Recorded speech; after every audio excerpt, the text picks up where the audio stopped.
Okay, thank you everyone for joining us this Thursday in the conversation d'Iritisen. We are going to discuss with Nnane Ntube on her poems in the anthology Ashes and Memories. Here is Ashes and Memories, a deeply and powerful call for freedom. Nnane, you are an award-winning poet whose poems have been performed across Cameroun. You are the author of Litany of a Foreign Wife. Here is Litany of a Foreign Wife, and your poem have been also featured in anthologies such as Best New African Poet 2018, Medley of Melodies, Break the Silence, The Gifted Pen, and Ashes and Memories, the one which we are about to discuss. We can also say the same for Litany of a Foreign Wife, a deeply and powerful call for freedom. Thank you, Nnane, to be our guest this evening. The pleasure is all mine. Yes. First, we will introduce the conversation with few questions, following by an interactive exchange with all the participants. Some participants are on the internet, so we are going to take their questions. And we also, however, the question and answer system and the chat are opened. Question can be asked here in the conversation. As you know, most of our audience are French speakers. So yes, so the conversation will be both in French and English. So before we start on the ontology, please let us know more about you, Anna of Kumba. Who is she? Ok. En fait, je suis Nnane Ntube, voilà mon nom d'artiste, mais je me nomme Nnane Ntube. Je viens du coupé Moaningoba, dans le sud-ouest, dont je suis Bakossi, mais j'ai passé la moitié de ma vie à Kumba, où j'ai grandi depuis l'enfance, et j'ai quitté Kumba quand je suis partie à Fumban, dès la classe de cours moyen 2, oui. Et dès lors, je suis rentrée à Kumba, continuer avec mes études, où j'ai eu le baccalauréat. Et ensuite, je suis venue à l'université de Yaoundé 1, où j'ai obtenu ma licence. Et ensuite, j'ai fait l'école normale supérieure de Yaoundé, où j'ai encore eu le diplôme de DIPES 1 et DIPES 2. Et actuellement, je travaille à Bafia, au lycée bilingue de Bafia, dont je suis enseignante. Mais hormis mon parcours scolaire, je suis écrivaine, je suis poète, je suis promotrice de la littérature, surtout la littérature africaine, et j'aime bien promouvoir les jeunes, les jeunes qui veulent s'exercer dans la poésie. Bon, en fait, c'est tout moi. J'aime la poésie, je peux dire la poésie c'est moi, et je vis la poésie chaque jour. Oui, oui. Alors, souligne aussi que tu es la présidente de CLIGEC. Qu'est-ce que CLIGEC? Oui, oui, oui. Oui, effectivement, je suis l'actuelle présidente de CLIGEC, Cercle littéraire de jeunes Camerounais. Je suis aussi la présidente de Writer Space Africa, Cameroun. Et en même temps, je suis du membre de Writer Space Africa, c'est-à-dire le groupe phare, quoi. Okay, thank you so much. As you just said, you are a poet. What does it mean, Cameroonian-born poet? what is the role of the poet in this, at this time? En fait, comment est-ce que la poésie porte le message que tu exprimes en ces temps-ci? Oui, je peux dire la poésie a été, je crois, ça a été, ça m'a beaucoup aidé, pas seulement en me soignant, en soignant mes blessures en tant que Camerounaise, puisqu'il y a beaucoup de choses qui minent la société aujourd'hui. Et quand j'écris, ça m'aide d'abord à me soigner, mais pas seulement dans ce sens, mais aussi dans le sens de porteuse du message que je compte transmettre aux jeunes et aussi aux vieux et surtout aux dirigeants de mon pays et à chacun qui se sent responsable dans son milieu. Alors, juste pour information, il y a des personnes qui nous suivent qui ne sont pas camerounais. Donc, D'accord. ouais, il y a des personnes qui viennent des horizons différents qui ne sont pas camerounais. So D'accord. they need to know where is Kumba, where is, when you say Manengumba, they don't know where is it. So, En fait, comme juste on... pour rappeler pour ceux qui nous suivent, donc Kumba, c'est l'une des villes de la région, des régions anglophones du Cameroun, notamment la région sud-ouest du Cameroun. Donc, c'est à l'ouest du Cameroun. So, la poésie, pour toi, c'est porter un message. Alors, le rôle du poète, quel est le rôle du poète, donc?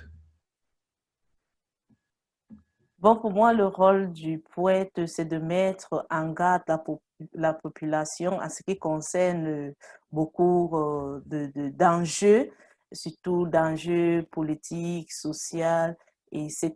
Et aussi interpeller des personnes dans différents milieux de leur rôle vis-à-vis la population, de leurs responsabilités et aussi de leurs échecs où ils ont échoué et comment donc sortir de cela pour apporter une sorte de solution aux problèmes dont les échecs ont causé.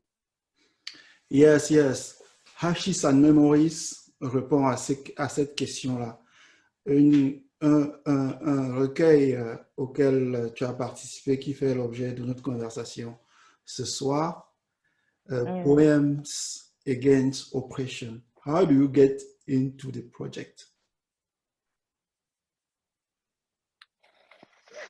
Très bonne question. Bon, vraiment, j'aime souvent passer du temps sur Facebook et voilà, un jour, je crois qu'un soir, j'étais dans le bus en rentrant de mon voyage de Kumba. J'ai vu ce projet sur mon mur sur Facebook. Je crois que c'était sur la page de quelque chose, littérature des lettres, donc il y a Temba Bema fait la promotion. Oui. Oui, j'ai vu cela sur cette page et ça m'a beaucoup plu. J'ai cherché à savoir, à avoir plus d'informations. Je crois que j'ai écrit, j'ai laissé un petit mot à l'inbox pour dire c'est quoi ce projet, comment je peux participer, est-ce qu'on accepte des anglophones. Bon, voilà des questions donc je me suis posée. Parce que je sais que d'habitude, quand je vois ce genre de projet, surtout que la communication était, bon, je peux dire en majorité en français, je me suis dit que peut-être c'était juste pour les francophones, mais je voulais avoir plus d'informations. Et Dieu merci, il m'a répondu, il m'a dit non, non, non, c'est pour les anglophones et les francophones, donc tout le monde peut participer. Donc c'est ça alors qui m'a motivée. C'est ça qui m'a amené à mieux comprendre le projet et à envoyer mon texte. Ok. Alors, Timba Bema, donc initiateur de la revue des citoyens des lettres. Effectivement, voilà donc la page. Okay, thank you so much. So your contribution is a beautiful text, Black Days. Black Days, where does your inspiration come from? Black Days. Black Days. Bon, comme je disais, j'ai vu l'appel au texte quand je rentrais de combat et j'avais observé beaucoup de choses de mon séjour à Cuba, beaucoup, puisque c'était lorsqu'il y avait déjà ce fléau des guerres. Il y avait beaucoup de choses qui ne marchaient plus à Kumba. J'ai retrouvé, durant mon petit séjour à Kumba, j'ai retrouvé des enfants du quartier à la maison, des enfants qui n'allaient plus à l'école. Et j'ai vu un peu, bon, la ville n'était pas la même. Donc, l'ambiance de la ville n'était pas la même parce qu'on ne parvenait plus à aller au marché comme avant. Il y avait les militaires partout et vous savez, surtout les billes là avec les tenues noires et tout. Bon, en fait, ça m'a un peu fait semblant. C'est comme si c'était, c'est comme si tout était coloré en noir. Donc, il n'y avait plus cette joie de vivre à combat. Les gens sortaient, les gens ne venaient plus. Et quand tu demandes, parce que d'habitude, quand on part en congé, on se pose la question, où est-elle? On nous dit, est-elle rentrée? Il y a souvent cette joie, cette ambiance, mais il n'y en avait plus. Donc, il y avait les mamans là qui vendaient en bordure de route. Bon, ces mamans n'étaient plus là. Effectivement, donc, c'est tout cela, toutes ces observations qui m'ont amené à écrire le poème Black Days. Et Black Days, de quoi parle-t-il? Bon, je crois, un Black Days raconte ses observations, Oui. Ça parle effectivement de ceci, des enfants qui abandonnent, dont la guerre a fait en sorte que ces enfants abandonnent l'école. Et ça parle du désespoir de ces personnes. Ça parle du déplacement des personnes qui fuient, qui fuient ce lieu, surtout Kumba. Donc, nous allons voir dans Black Days des personnes qui se déplacent, qui fuient la guerre, etc. Ça parle de ces mamans-là qui vendaient en bordure de route pour se faire un peu d'argent, pour nourrir leurs enfants et nourrir la famille, quoi. Et nourrir même des personnes qui ne connaissent pas, mais qui ne peuvent plus vendre leurs marchandises, qui ne peuvent plus aller soit faire des petits beignets, qui ne peuvent plus faire tout cela. Et on imagine donc la pauvreté qui va s'installer dans la société parce que on connaît bien le Cameroun, c'est pas tout le monde qui travaille, qui est fonctionnaire, c'est pas tout le monde, on peut dire, puisque la majorité des Camerounais sont fonctionnaires, c'est pas tout le monde qui est fonctionnaire, c'est pas tout le monde qui a une entreprise, c'est pas tout le monde, puisqu'il y a beaucoup de gens, surtout dans des zones comme dans le sud-ouest et particulièrement à Kumba, il y a beaucoup de ces femmes-là, de ces messieurs-là qui se font de l'argent en vendant en route, en faisant des petites choses, mais quand on les prive, quand ces personnes n'ont plus cette sécurité dans les ventes, comment ils peuvent se faire de l'argent. Donc, c'est un peu de ça, de tout cela que ce poème Black Days parle. S'il te plaît, est-ce que tu peux partager avec nous un extrait ou voir le poème? D'accord, sans souci. Bon, je vais juste prendre l'extrait, la deuxième strophe. La deuxième strophe. Mary looks at me with a blink.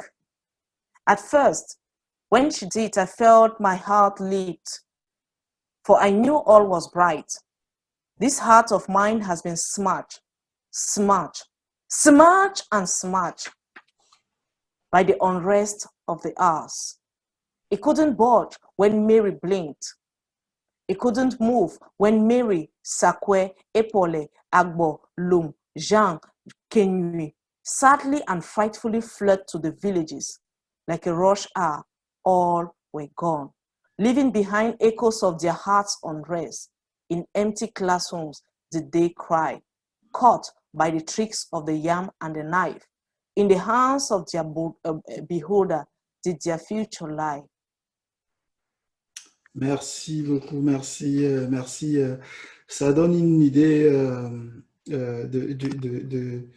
la profondeur en fait du poème, hein, de l'expression de toute la sensibilité de ce qu'on peut, de toute la sensibilité qu'on peut avoir et ressentir au moment où on a un vécu comme celui-là. Ce que je propose, I propose to open the micro and continue with all the participants.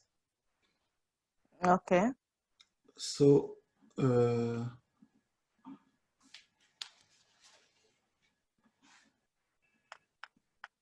okay, so each other can talk and can share our experience. Let me look on the internet if there is questions. Not yet. So we can continue with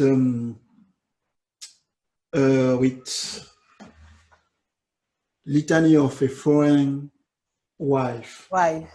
Yes, because Black Days is also in your collection, in this collection. Yes. My first question, I've read it, my first question is, who is the foreign wife and what is her litany? Who is a foreign wife? That's quite a tricky question there. Actually, Litany of a Foreign Wife is quite metaphorical.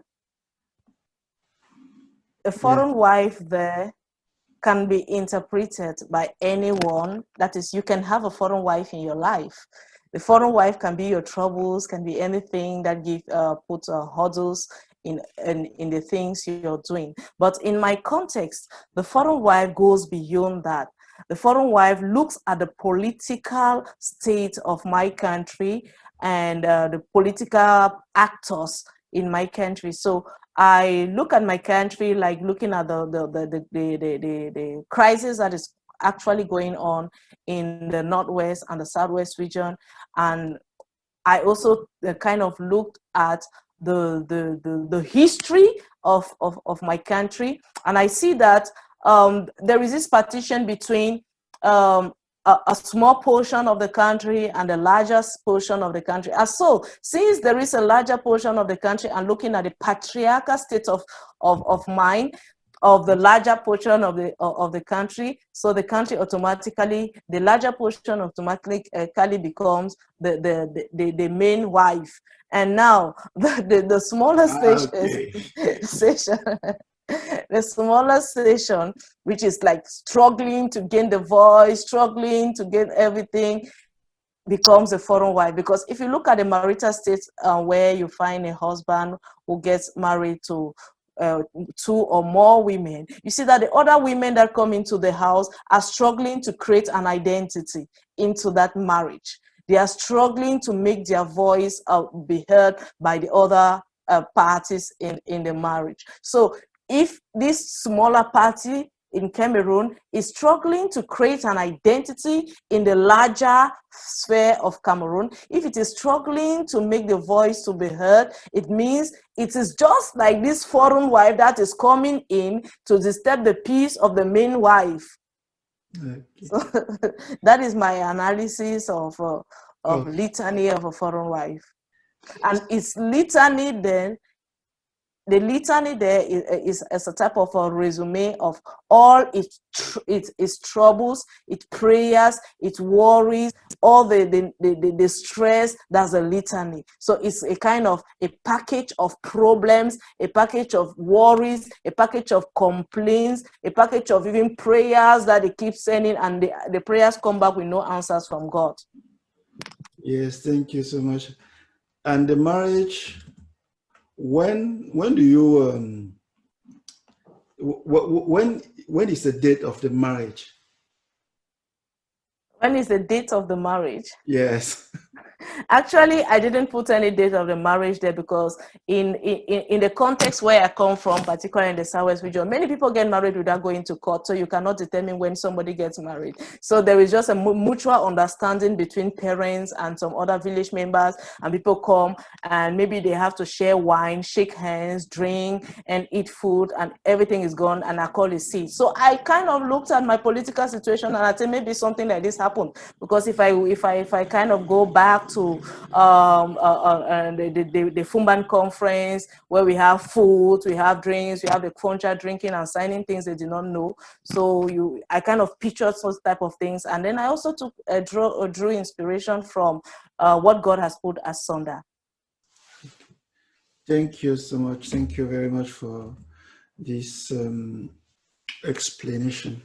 My favorite poem in Litany of a Foreign Wife is Impregnated by Our Fathers.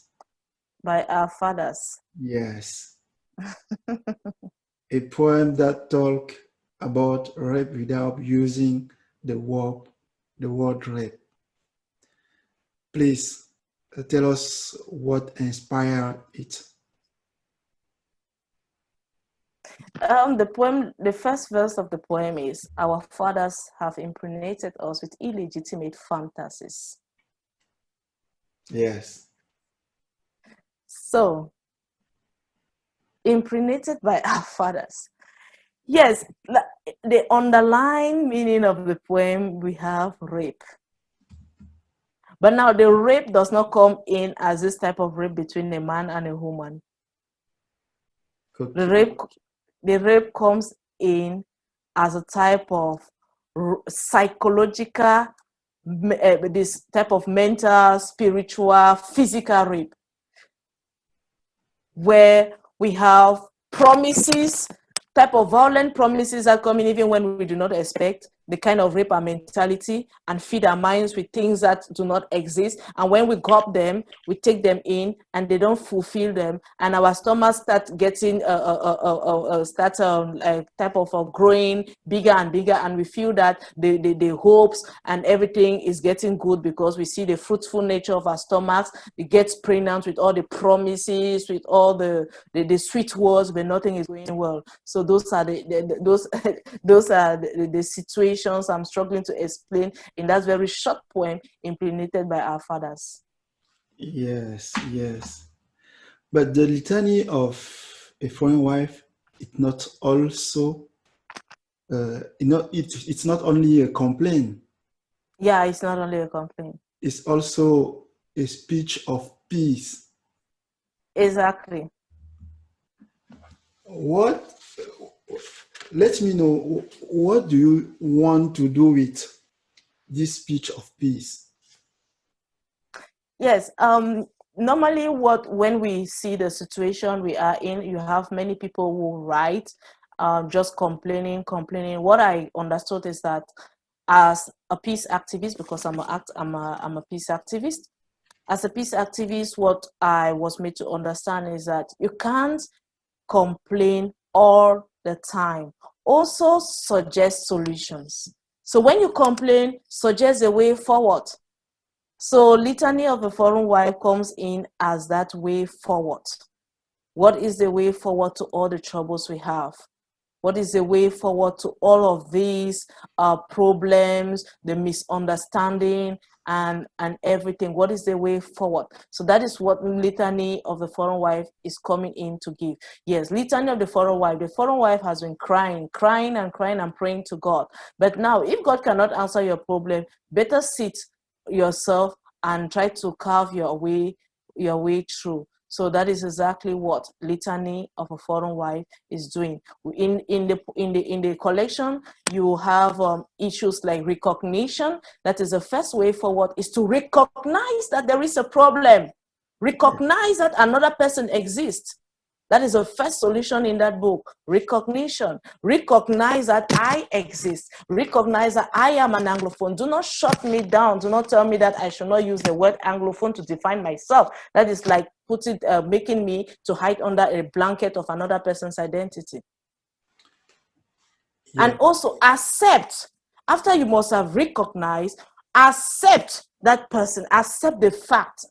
No matter how bitter the fact is, accept it. Do not try to paint the fact in another color. And the third thing is understanding. Once you accept, try to understand, because you cannot live with someone without understanding that person. Then dialogue, communicate.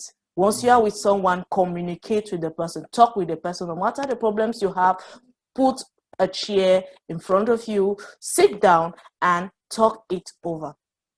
So those are the solutions Litany of a Foreign Wife is bringing out from all the poems you find in that collection. So that is why the poems are divided into two sections. You have the first section, that's as evil, that is giving all the complaints and everything. Then the other section that is coming in now with now some pertinent worries and solutions. Okay. In complaint, we have all gone mad. Yes, we have all gone mad. So we have all gone mad. Why the state of madness? Madness because nothing is working anymore in our society. When we've gone mad in the fact that even the educational system is not working. Yes. We've gone mad in the sense that even the security, the perspective of security, like security forces, nothing is working as we intended. If you have security officers who are to protect you and they cannot protect you, it means that we are all mad. It means that there's something that is not working. We've gone mad because even personally with our individual selves, we cannot sit and reflect and see how we can stop all of this. That is why all of us are mad people. We are all mad. Either we are mad with power, either we are mad because of the level of education we've achieved, and we want to show to others that we know too much, that we cannot be humble, we cannot humble ourselves and listen to the other person. Either we are mad because of all the tramadol that we are taking, and all the afofo that we are drinking in our different small corners. So we are all mad with all of these ills and all of this misunderstanding. Powerful. Powerful. So the collection, the last poem of the collection is a litany of a foreign wife. I love it when you call me. Please, can you share a piece of this poem with us? Oh, the last poem. I love it when you call me. I don't have a copy of the book right here with me. Ah, okay. Yes, I gave it to a friend. Ah, okay. So. I'm going to try to read it. Okay. So, but it's better to hear your voice sharing it. So, yeah, but I can retrieve it from my documents. Yes. Let me retrieve it.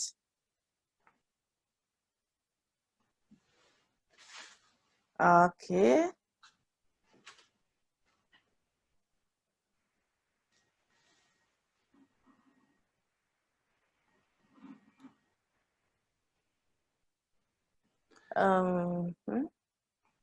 So today in the conversation of Iritisen, we are talking about the contribution of Nnane Ntube in Hashes and Memories. It's also the question to talk about Litany of a Foreign Wife, a collection by Nnane Ntube, who is an award-winning poet whose poems have been performed across Cameroon. So she's going to read a piece of poem to us.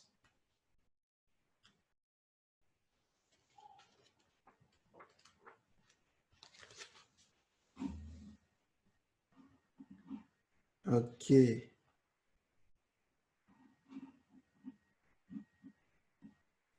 Okay, so I'm already there. Litany of a Foreign Wife.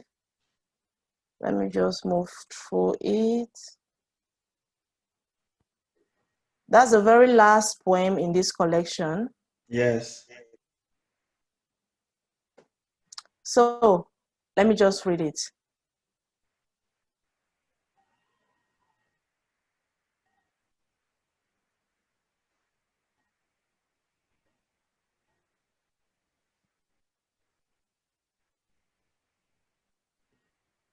Okay, thank you. Thank you so much for joining us.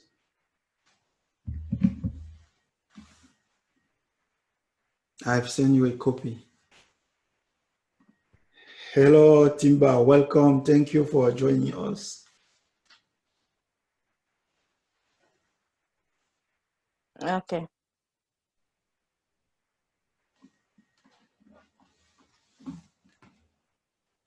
I love it when you call me. Company of a foreign wife. Hello. Can I read? Thank you. Yes, you can. Okay. I love it when you call me honey, or better still, my better half. But hate it when you call me this woman, or worse still, my angered wife. You claim to build a bridge, yet you broke the reach on your refusal to see me climb up to your reach. My husband, treat me fairly. Don't caress me as if you wish. When your quest for exploration is at its peak, and tomorrow spit on me, when I, a hoof, seek for food, in a union that swept my rights away, a union with no communion, a union where no tables were properly dressed, nor I properly addressed. You picked up your chewing stick and brushed your brown teeth, spitting out all sorts of germs, which infected my toes and fingers like hungry jiggers. Then, to your pleasure, you gave me your images: duck, zombie, zozo, fool, terrorist woman. My husband, did you really love me? Let's face ourselves and say the truth. Else, my things will cross a line, which I think never existed. Did you really love me? Were you enticed by my mountainous shape? Were you captivated by my fertility and fidelity? Was your sole desire to run the race that many once ran? Or was it to run the race where many water truths to run? I love you. I love our children. I love myself. No need to make me now your other woman. I cease to be your African woman when you put on your cheating cap, when you firmly hold your phallic stick, treating me like your servant. I cease to be your African woman when the stinking calabash you hold is a trumpet in my head.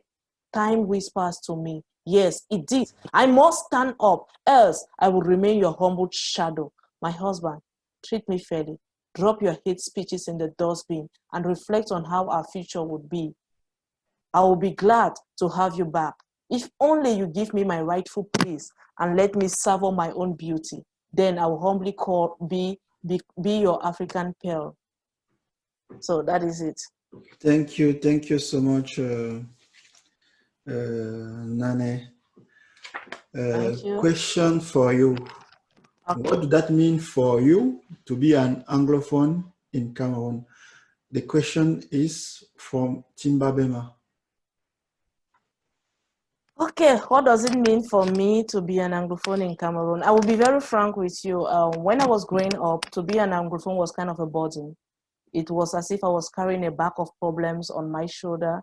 It was as if I was just so invisible because growing from the small town, let me not call it small town because Kumba is a very big town, but underdeveloped.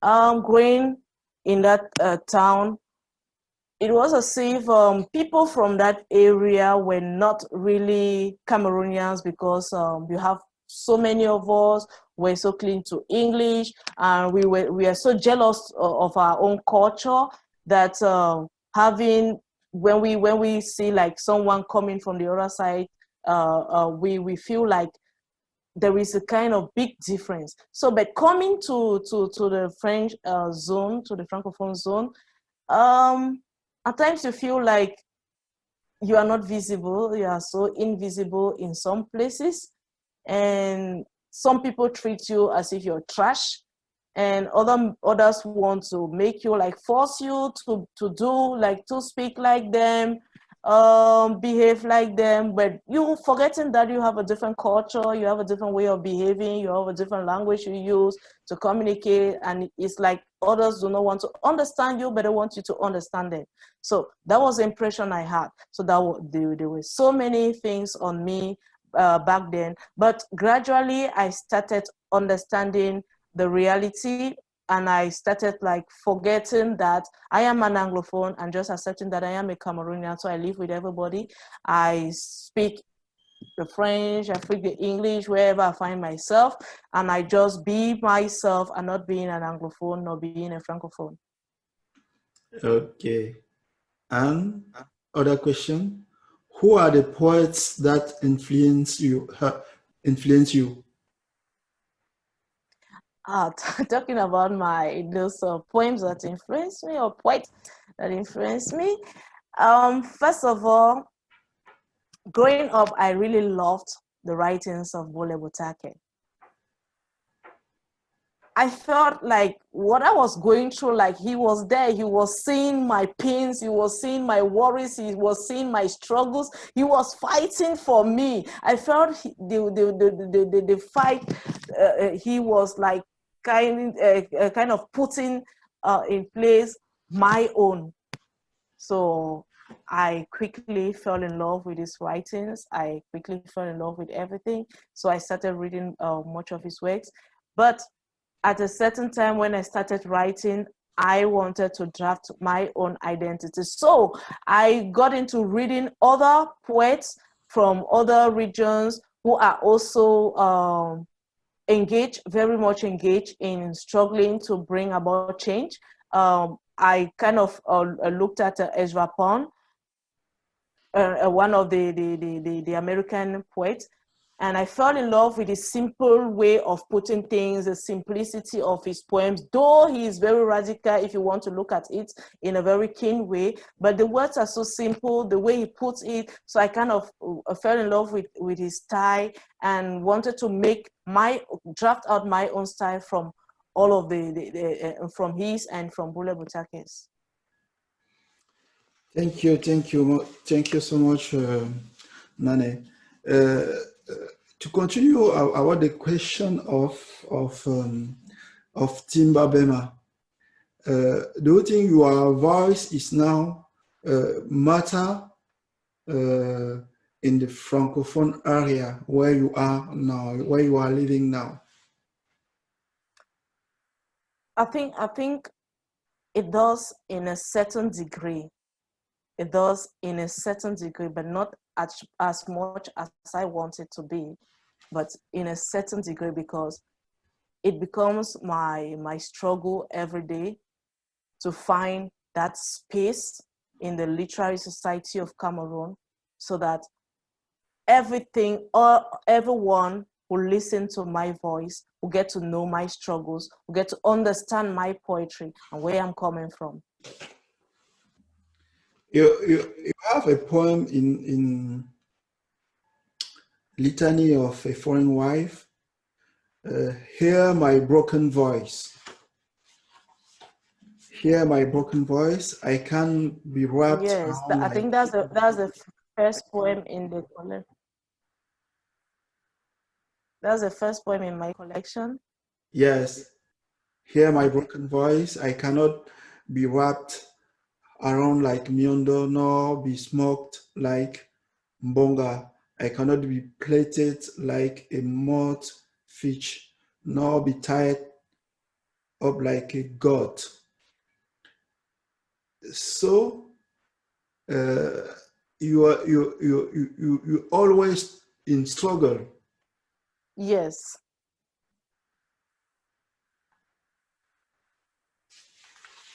That poem actually is really expressing not only my struggle, but the struggles of others. I wrote this poem specifically when there was a height of insecurity in my country, and where many Anglophones were killed.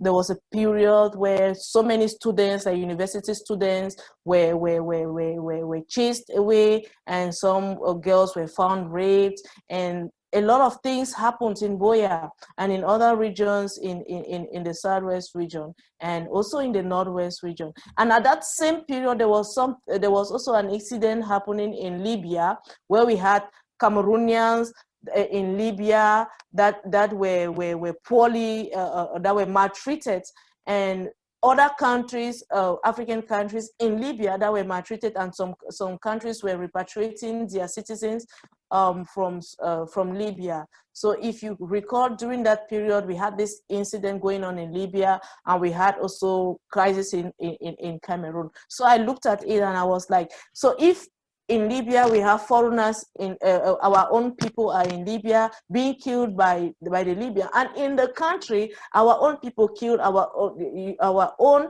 blood. So finally, where are we found? Are we like tied up like a type of miondo? Like if you look at miondo, the thing you see miondo wrapped around, and it becomes very difficult for it to detach itself from that rope. And even if somebody helps it to be detached, it cannot be detached if without the leaves getting bad. So that is how I looked at the situation where we are found in, and I tried to use that image to express the kind of condition we are found in, where we cannot find security at home. At the same time, we cannot find security in another country, and we are tied up. We are in a type of prison where you cannot express yourself, you cannot be free in what you're doing. So a lot of things in my mind, or on my mind at that moment, and I had to express that. You have decided to do not be silenced. Yes, actually. Okay, thank you so much. So I have a question, but it's for me. Il y a combien de poèmes dans chacune de ces livres, dans chacun de ces livres? Alors, Litany of a Foreign Wife, there is more than 1, 2, 3, 4, 5, 6, 7, 8, 9, 10, 12. More than 54 poems. Okay, 54 poems in Litany of a Foreign Wife. And in Ashes and Memories, there is, I do not know how many poems are in this collection. Maybe 1, 2, 3, 4, 5, 6, 7, 8, 9, 10, 12, 11, 13, 14, 14.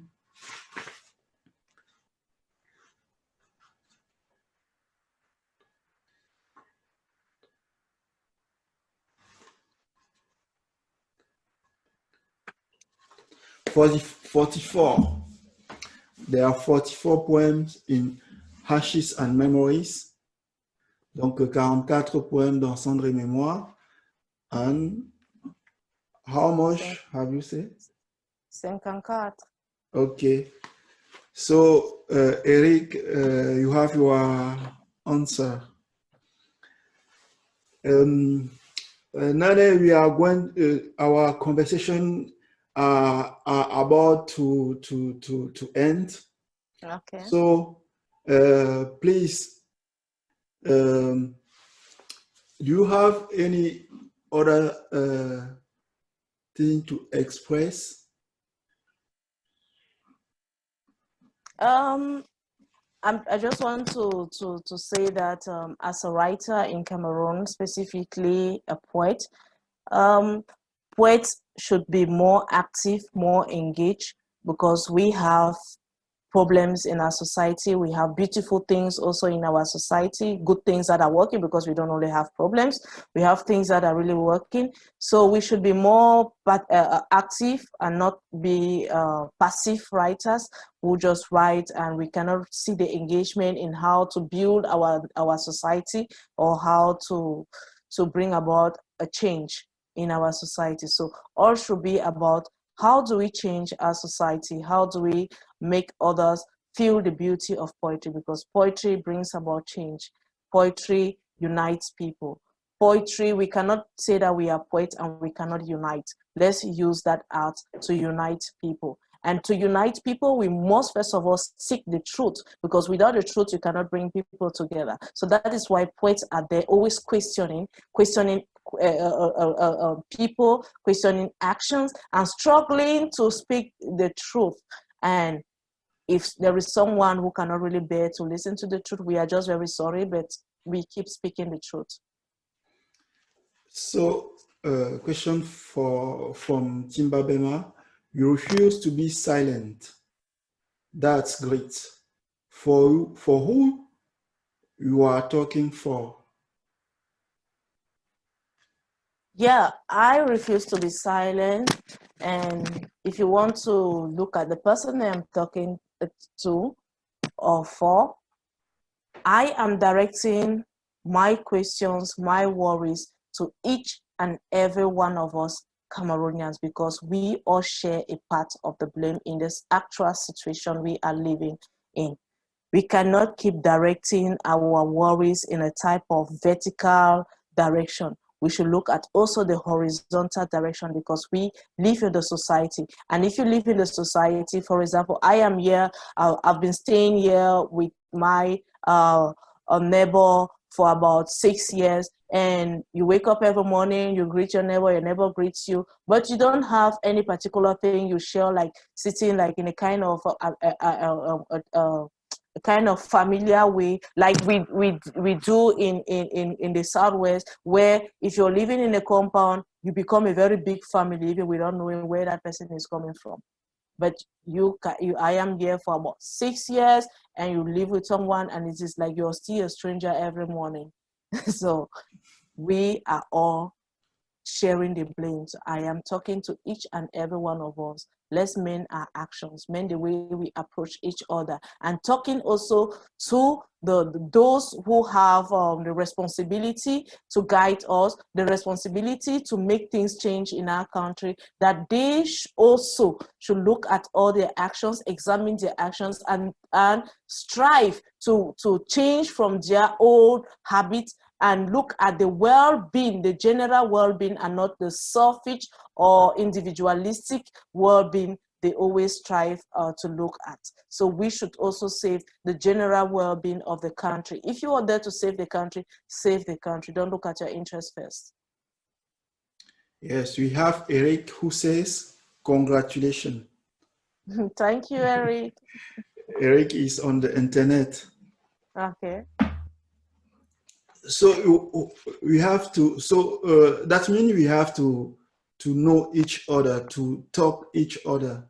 Yes, actually, you should not stay with. It's just like when I'm traveling. If I go on a bus, the first thing I do is I greet my neighbor. If I'm sitting beside someone, I greet you. I try to ask you where you're going to, and you tell me, oh, I'm going to Bafoussam, for example, and I say, oh, I am going to Bangante. So we said, okay, what do you do in Yaoundé? Ah, I do this. So you kind of try to know the person, because you don't know what will happen the next minute. Maybe an accident will happen, and that person will need your help, or you will need the person's help, but you have been sitting like perfect strangers, not talking to each other. How will the person help you? Yes. So where can we find this book? So Litany of a Foreign Wife, actually copies are finished in Yaoundé, yeah. But right now, it can only be bought online on Amazon, or you go to Spears Books page to have copies directly from the publisher. Yes, so I bought my copy on the internet, Amazon. Great. So you can buy it on Amazon, or you go directly to Spears Books page and have copies. But very soon I'll be having copies here in Cameroon, so you can contact me if you need copies. Okay, thank you so much, Nnane Ntube. Thank you. Thank you. For being my guest today. I'm very glad. Many thanks, because it was not easier to have you, because of your many occupations. The pleasure is mine. I'm honored to be here, and I really appreciated your invitation, and I look forward to answering more questions if you have one. Okay, so today the conversation was with Nnane Ntube. So you are an award-winning poet whose poems have been performed across Cameroon. You are the author of the Litany of a Foreign Wife, and your poems have been featured in anthologies such as Best New African Poets 2018, Medley of Melodies, Break the Silence, The Gifted Pen, and Ashes and Memories, the one which we have talked about. Yeah. So, and also this one, Bearing Witness. Okay, thank you so much. So les conversations d'Iritisen is a talk, a discussion with author and with author by the association Iritisen, featured by les éditions Teham. So merci beaucoup Nnane Ntube d'avoir accepté cette invitation. C'est vraiment un plaisir pour moi de pouvoir échanger, faire connaissance par des conversations comme celle-là, échanger autour du recueil Cendres et mémoires, Ashes and Memories, qui est un recueil collectif de près de 13 auteurs, et ton recueil de poèmes avec lequel j'ai beaucoup appris. I have not read it, but I have feel it. Litany of a Foreign Wife. Merci beaucoup. Donc, c'est sur ce s'achève cette conversation. Et puis, merci Timba, Bema, merci à tous ceux qui nous ont suivis. Merci Eric, merci Zong qui était là et qui est reparti. La conversation sera également disponible sur YouTube très prochainement. Thank you so much, Nnane Ntube. Merci à vous. Merci. Ok, à très bientôt. D'accord, à la prochaine.